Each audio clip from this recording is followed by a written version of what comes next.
Welcome to the video, folks. So unfortunately this week there's no update on the house build because I've been away on holiday. I've only been back this week. It's currently Friday and it's been absolutely manic out there. And the main man Terry, he's also away on holiday. He's back on Monday. So we're getting ready for the joist lift. The first lift is up, so I will update you guys in another video, but we should be heading to joist next week. So that'll give us a good opportunity to get that in next week's episode. So stay tuned for that. And also, I've got a new addition to the office. I'm going to introduce him in a little bit. But I wanted to discuss the current state of the UK housing market. So we've had the second quarter of the year of 2023. I made some pretty bold predictions in December 22 for the first quarter of this year, and then I reviewed my predictions around the middle of March in 23, and I gave my predictions second quarter of 2023. So there'll be some links on the screen somewhere around if you want to go back and watch them videos. So what were my predictions for the second quarter of 2023? So I predicted that there would be more focus on the affordable housing, and the private housing would basically be built to order and held as stock. So I was fairly accurate, in all honesty, in my predictions. I did anticipate a bit of contraction in spending coming towards June because that is our clients' either half year or full financial year. So it makes sense to tighten the purse strings a little bit heading towards the end of June and putting yourself on a good financial footing going into the July of your new financial year. So I have seen a bit of an emphasis from some of our clients to get sites wrapped up. They want to reduce their prelims, which is the cost of running a site each month. Could be 10, 20, 30, 40, 50 grand, depending on the scale of the site, amount of staff.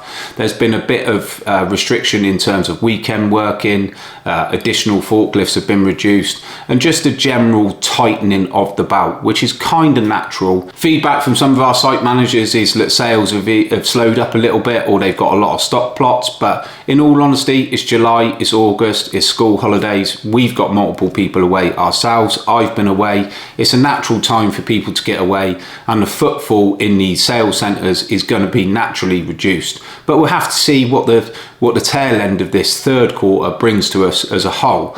But on the whole, I do think that bricklayers are going to be in a more favourable position than internal trades, because you can't just build one house in isolation. If you sell one in the middle of 3 or 4 plots, you've almost got to complete that street scene. You can't take occupations of new houses with scaffold up, forklifts running by.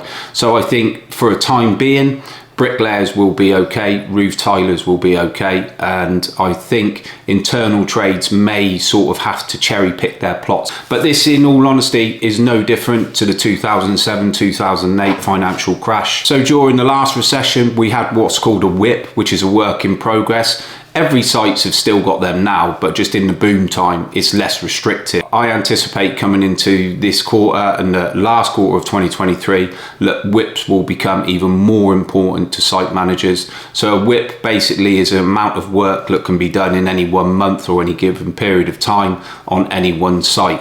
So back in the 2007-2008 financial crisis, we had a certain amount of lifts we were allowed to do in a month. We were allowed to go in front of that, but we wasn't allowed to invoice that until the appropriate month when we were supposed to start them works.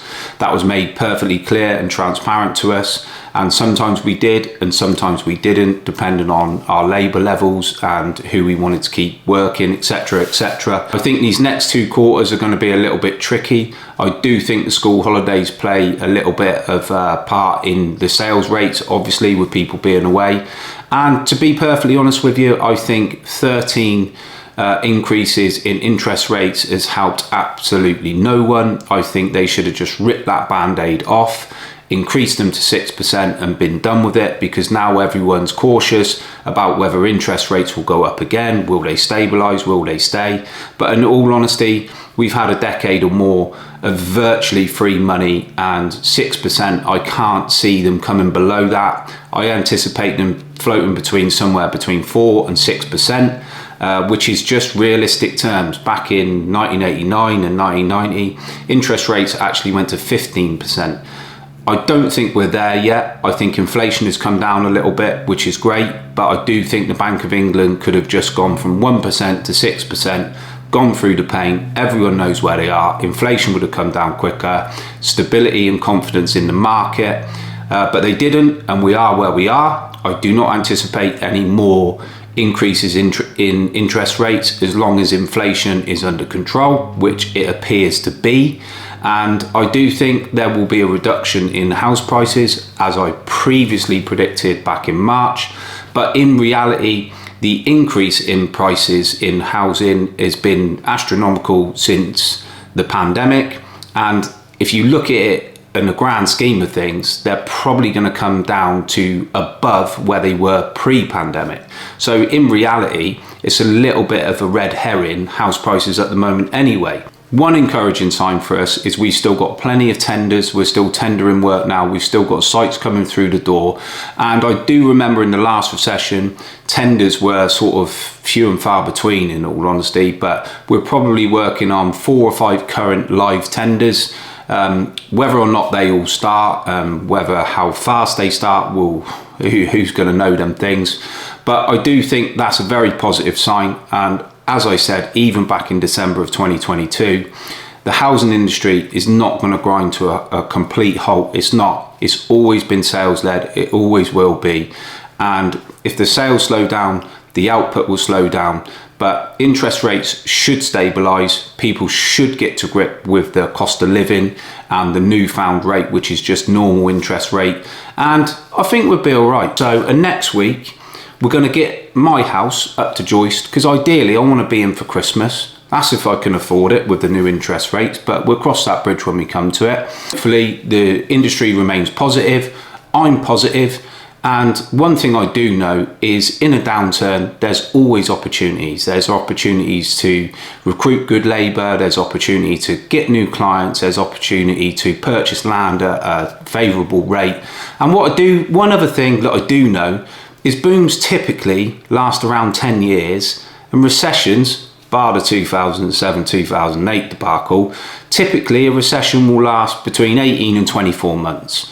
So we're still planning for the future. We're still investing in our scaffolding division and our scaffolding kit. We've still got apprentices lined up to join us in this September, and we're being confident, proactive, and we're trying to deliver what we can to our customers in difficult market conditions, and trying to appreciate what they're trying to achieve when sales are difficult, customers are difficult, everyone's out looking for a bargain. So we all need to work together, stick together, and keep on building, because that's what makes Britain great.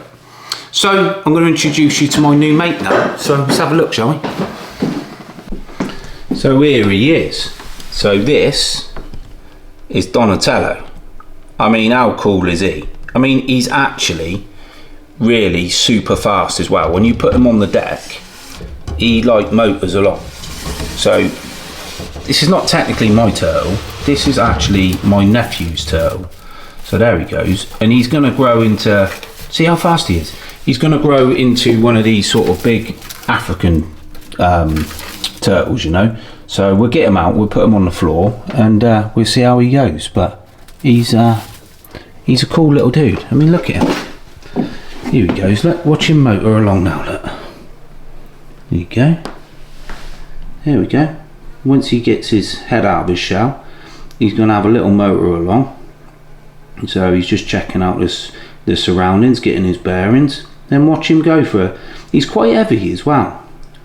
So he can hear my voice. That's what it is. So he hasn't been in the office too long, which I think he's just getting used to my voice, the phone ringing, people in and out of the office, etc.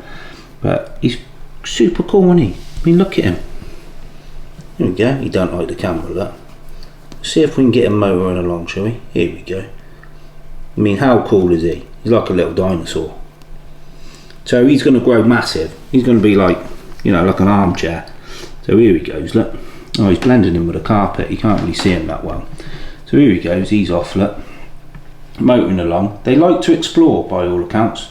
My wife's been looking after him, in all honesty, but she actually Googled, how do you know if a turtle was happy? Which I thought was a good point. But here he goes, look. See the head go in now? There he goes, look. And he's off. Let's move the paper clip. Don't want him getting Oh, see his head's gone in now, look.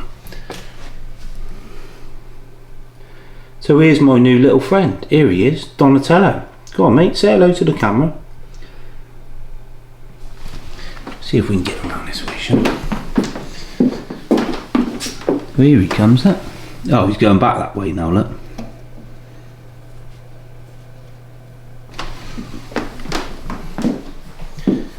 Yeah, wouldn't he? Do you cool turtles? Here we go.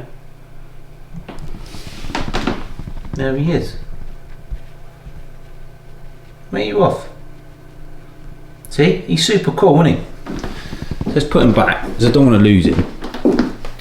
So he's in the office now, just so we can socialise him a little bit more, and he can get to know a few people. That's all. So my nephew's away at the moment. He's away for 5-6 weeks, enjoying the sunshine. I'll make sure his little man's all right. But he's super cool, and I wouldn't mind getting one for my house. So that's it for me. Hopefully you enjoyed meeting Donatello. I'll give you a big update on the house build next week when we should be up to joist, and we'll get back and we'll see Terry. Hopefully he's had a good holiday. But thanks for watching. Please like, comment and subscribe, and I'll see you next time round.